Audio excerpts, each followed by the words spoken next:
Mumbai Pune कॉरिडॉरच्या connecting लिंकवरील valley ब्रिजवर 3 कारचा साखळी अपघात, सुदैवाने जीवितहानी टळली. मुंबई पुणे कॉरिडॉरच्या कनेक्टिंग लिंक मार्गावरील व्हॅली ब्रिज येथे किमी 03-600 या ठिकाणी बुधवारी सकाळी सुमारे 10 वाजण्याच्या दरम्यान 3 कारचा साखळी अपघात झाला. सुदैवाने या अपघातात कोणालाही दुखापत झाली नसून तिन्ही वाहनांचे नुकसान झाले आहे.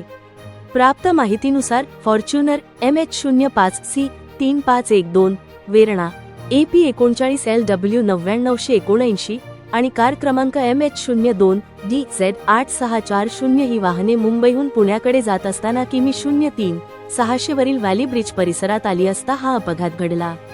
यातील फॉर्च्युनर कार अचानक तिसऱ्या लेनमध्ये थांबल्याने मागून येणाऱ्या वेरणा कारने तिला धडक दिली. त्यानंतर वेरणा कारच्या मागून येणाऱ्या MH02DZ 8640 या कारने वेरणाला धडक दिल्याने साखळी अपघात झाला.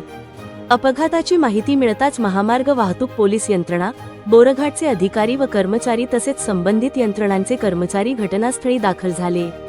त्यांनी तात्काळ मदतकार्य हाती घेत अपघातग्रस्त वाहने क्रेनच्या सहाय्याने रस्त्याच्या बाजूला हलवली. या घटनेमुळे काही काळ वाहतुकीवर परिणाम झाला होता. मात्र यंत्रणांच्या तत्पर कार्यवाहीमुळे वाहतूक लवकरच सुरळीत करण्यात आली. अपघातात कोणतीही जीवितहानी अथवा दुखापत झाली नसल्याने मोठी दुर्घटना टळली आहे. महामार्गावर वाहन चालविताना सुरक्षित अंतर राखणे, अचानक ब्रेक न मारणे आणि वाहतूक नियमांचे पालन करणे आवश्यक असल्याचे आवाहन करण्यात आले आहे.